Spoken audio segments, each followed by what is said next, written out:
Oh, that's good. Oh, that looks better already. A little bit of distortion there still, but I think we might be there, guys. Not quite. We are so much closer than we were, though. That brake could just not be in a worse place. We are improving massively, though.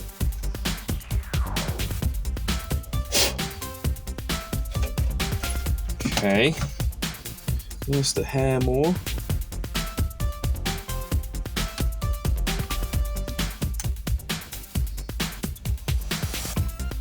It's definitely gumming up the blade.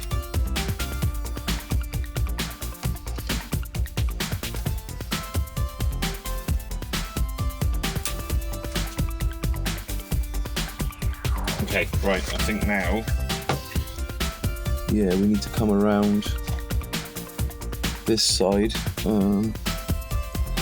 Just see if we can snip a bit off. Trying to do the minimum amount of damage to this back casing, but also, you know, look where we are at the moment. Anything's going to be an improvement over that, right? Oh! Oh, that was good. That was encouraging. Already starting to flatten out. This is just a couple of small bumps here now. That'll probably glue back. This, let's take a look. Not as bad as it was.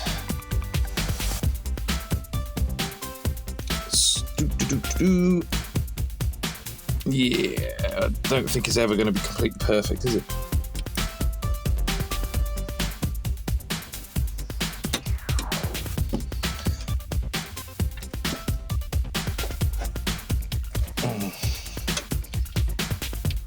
I just can't get it to flex enough. It's so brittle. Right, I'm going to wash, rinse, repeat on that for a little while and see where we get. I'm really pleased with this. It's way better than it was.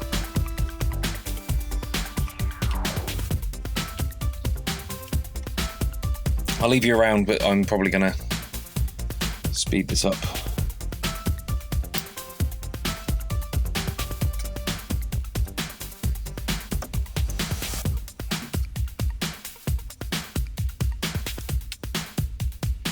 Danger.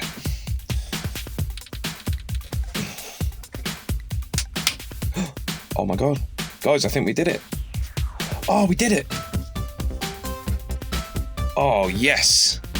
So obviously that's going to be on view at the moment, but that is something we can fix. Oh, look how much better it looks.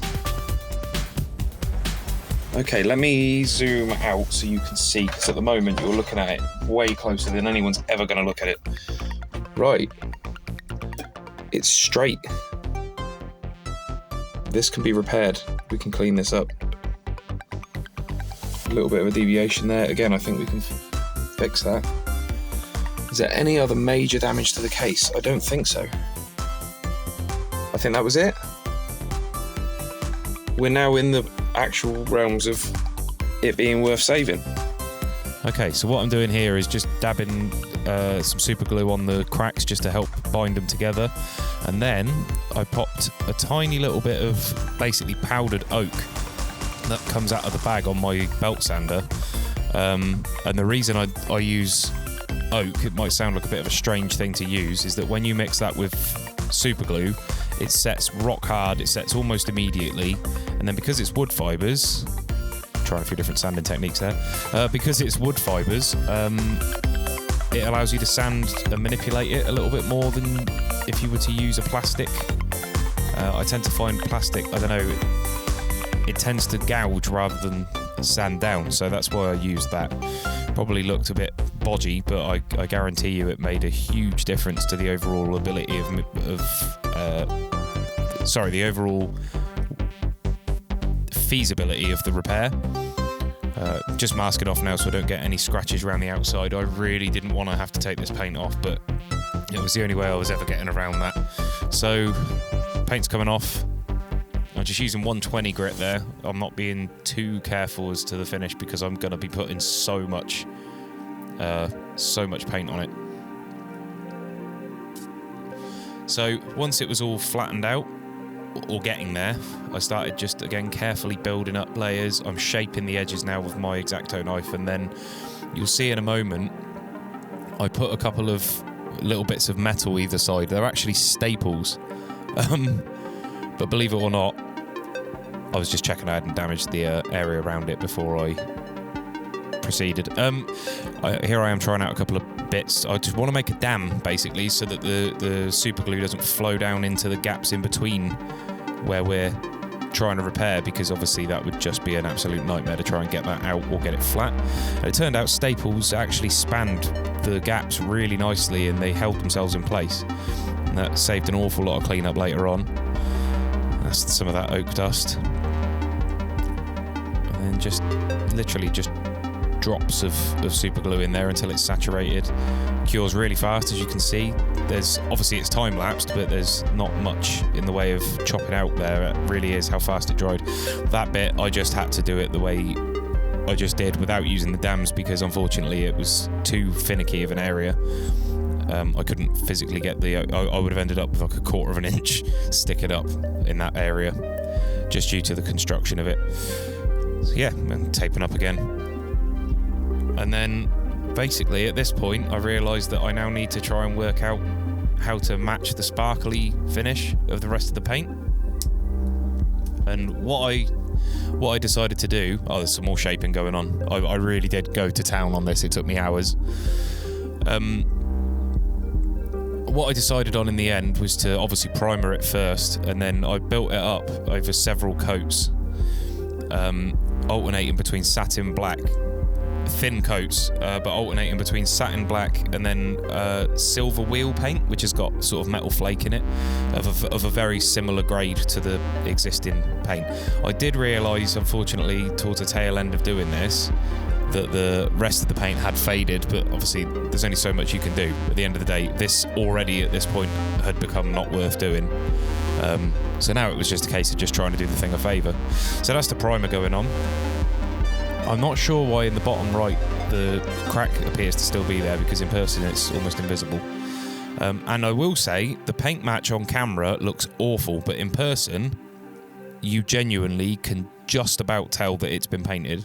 It's a much better match. I don't know if that's to do with the contrast on the camera.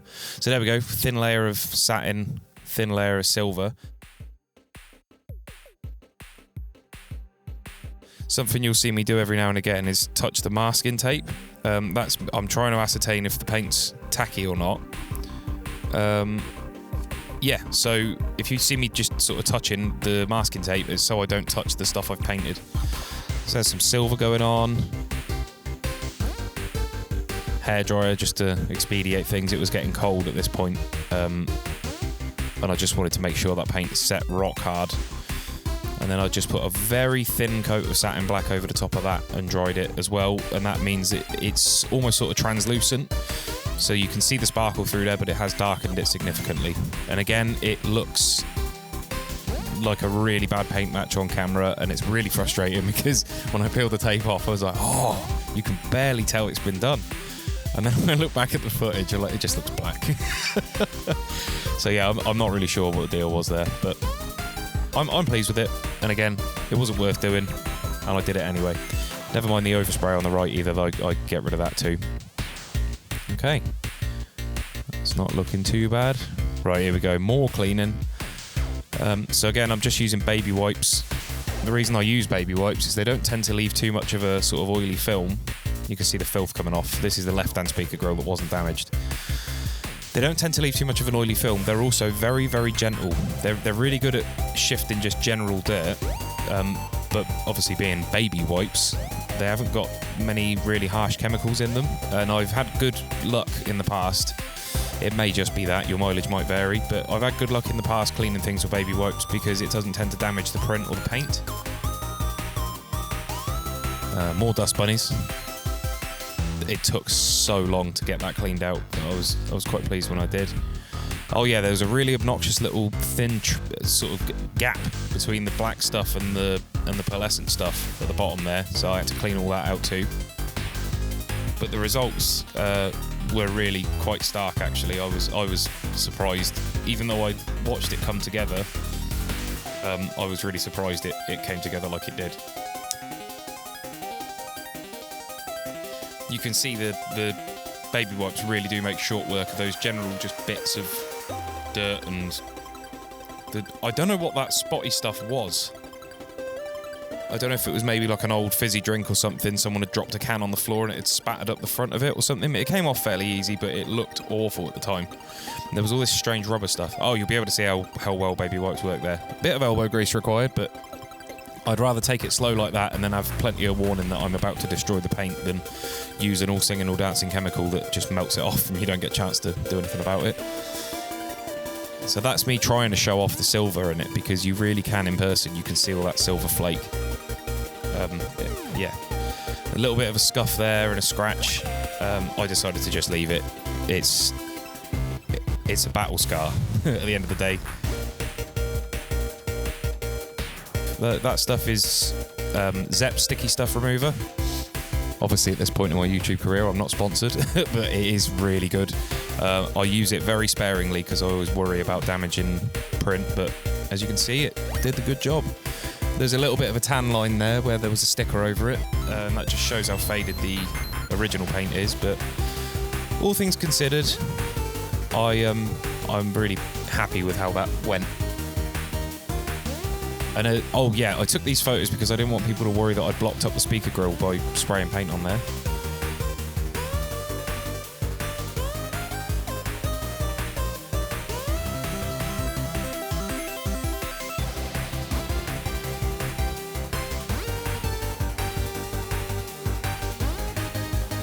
Ah, right, okay. So this is, these are repairs to the PCBs. What happened here was when whatever impact smashed the speaker grill happened, it had been hit so hard it had actually sheared the corners off of a couple of the PCBs. 3 or 4 of them, actually, now I think about it. It was most of the PCBs. Anything that wasn't completely screwed totally flat to the body, it broke clean off. And I put this down, obviously you should never stamp on a keyboard, but I also put this down to the fact that Casio for some reason there are no posts under the circuit boards at all. Right, yeah, just soldering that wire on that had corroded its way off.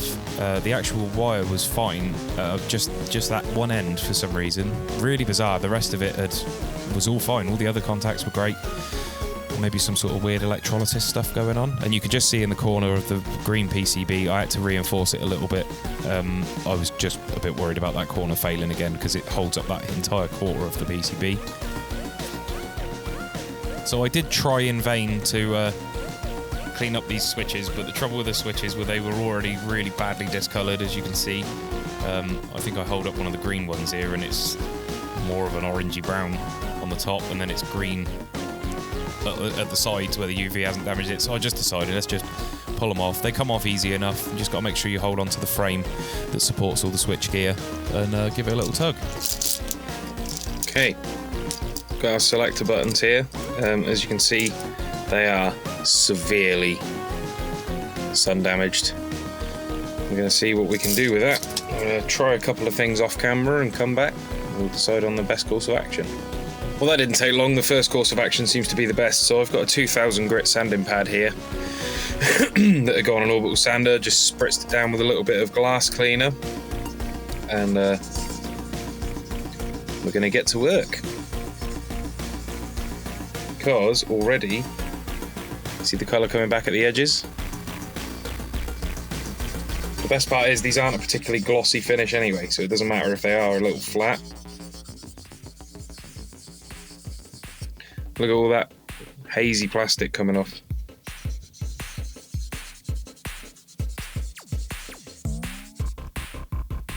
Okay, so this was a laborious process. I think all in this probably took me close to an hour and a half of just solid figure of 8 sanding. And the reason you want to do a figure of 8, unfortunately the frame rate where I've sped the footage up, you can't quite tell, but I am working in a figure of 8 as much as possible and then finishing off, starting off going round in circles and then a figure of 8 after that. The reason you want to do that is it just ensures you cover the entire surface and you don't run over the same spot too many times, and then it avoids the possibility for deep scratches and things like that. But all that hazy stuff is all oxidized plastic, believe it or not, and underneath was just lovely original pigment, thankfully, so we got away with it.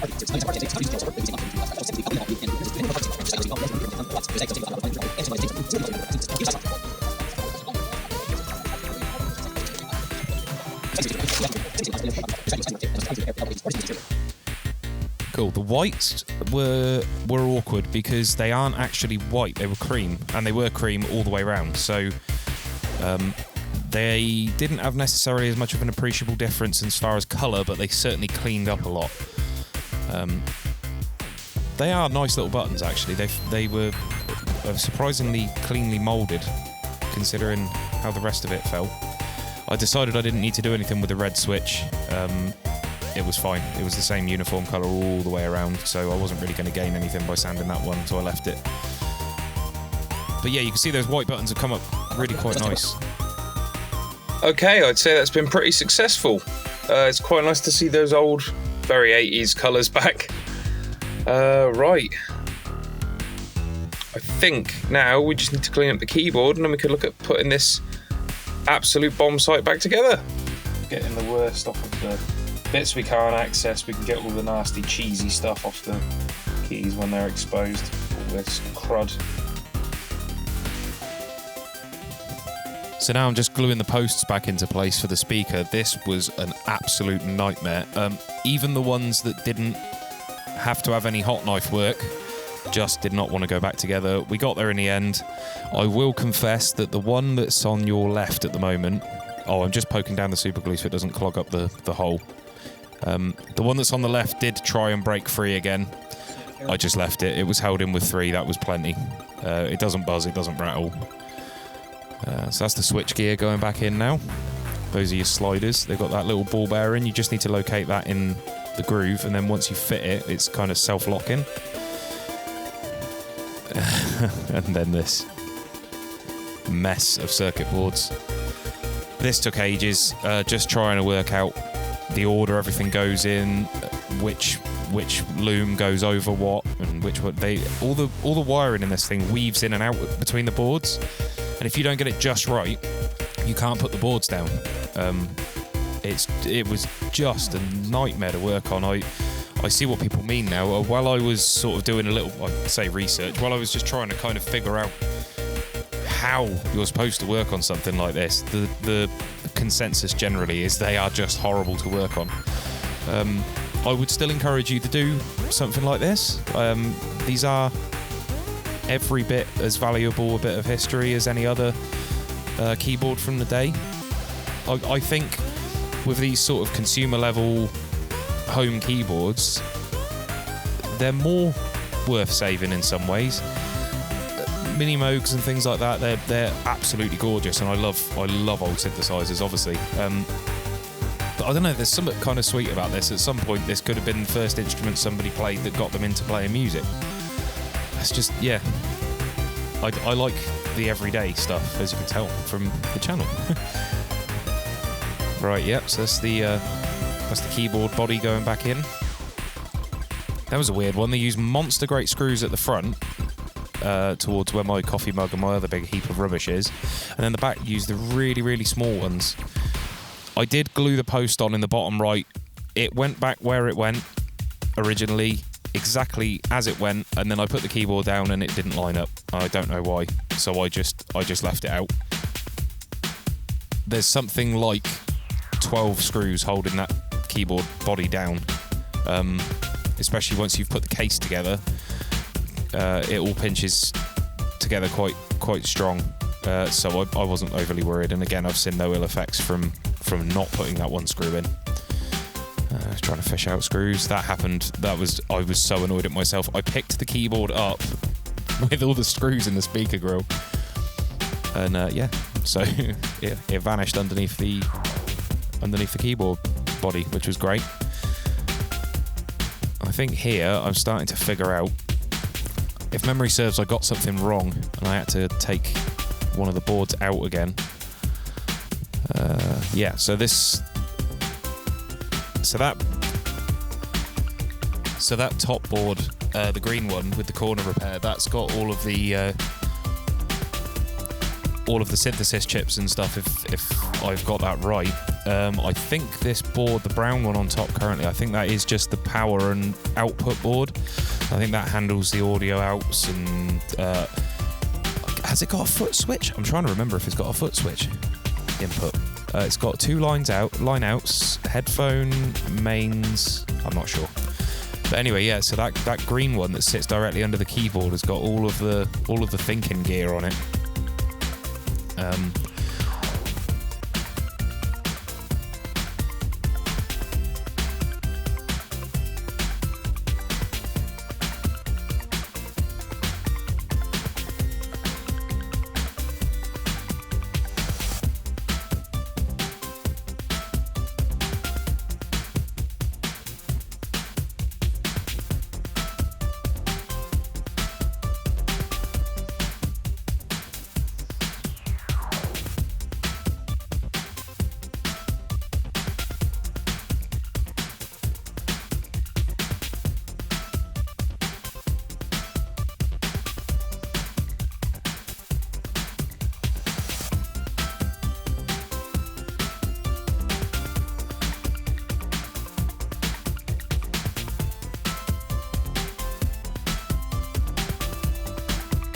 As you can see, I didn't learn my lesson from standing the keyboard up. No, I did. I wedged it in place this time. Right, that's all of our buttons going back in. You'll notice earlier on in the video as well that these buttons were all sitting at an angle. Something I did in putting it back together seemed to have fixed that problem. I'm not sure what I did, but they all sit nice and flat now. Quite uniform. But yeah, no, they go together really nicely, actually. But once you've dealt with the circuit board side of things, they do go together really well.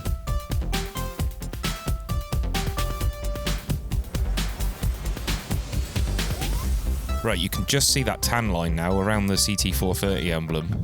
That's where there's been a sticker, and you can see it's faded around it.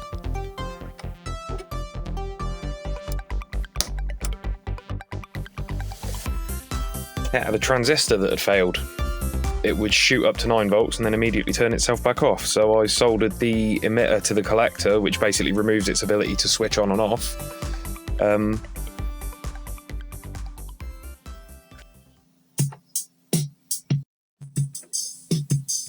So as you can see, we finally got it working. It really was just a damaged transistor. Not sure why. I've run it for hours and it's had no issues. Making its first music in... Yeah, I must have had it 13 years. But it looks significantly happier than it did before, and I feel a lot less guilty. The only thing left to do now that we've got it working, is to let it play us out. So this was recorded in multi-tracked, just so I could get a few more layers and show off a few more sounds, but everything you hear came out of the Casio, and it's just a little bit of EQ and a little bit of reverb. Enjoy.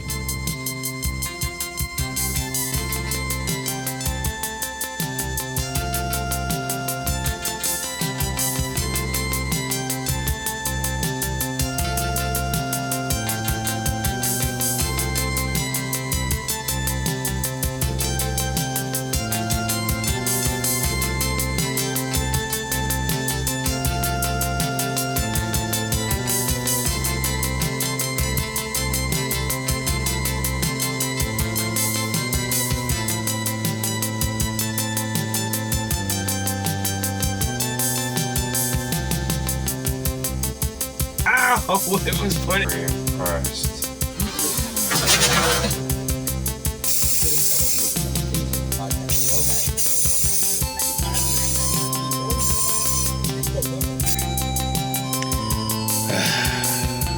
There's lots of this lovely, rapidly disintegrating foam. We found the problem. That wants to be pointing in the other direction.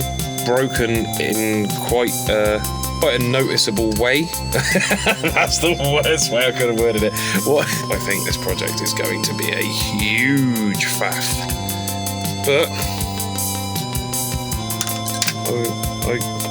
Guilt in this occasion seems to be a great motivator because I don't see myself stopping and deciding it's not worth it. So it looks like we're cracking on, eh? Well, that's Kyle. Mute that. I just belched severely. Oh. Okie dokie. Right, there's cable ties and everything. Oh, that PCB's broken as well. That has corroded off. So that's going to have to get fixed. Anywho, I didn't deserve that. Come on! What are you doing? There's going to be points where you go, why am I doing this? This is stupid. At least I haven't got to watch it. I implore you guys to tune out.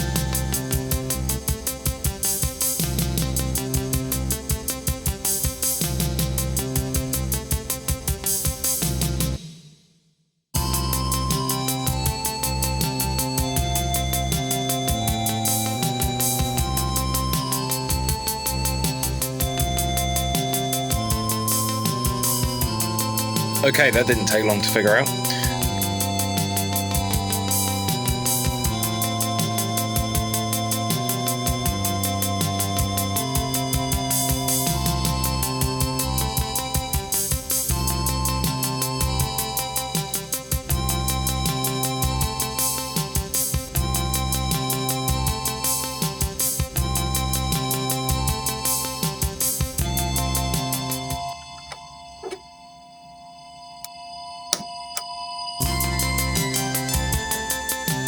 I hope you'll accept my sincere apology for letting that happen.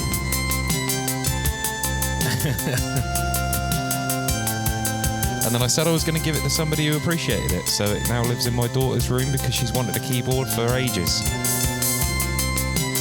I can't think of anybody who's going to look after it better after all of that work, because my daughter is very much like me, as is my son, and they appreciate old stuff too. Thank you very much for watching. Please subscribe and comment if you've got any thoughts about what you've just seen. And I'll see you again soon.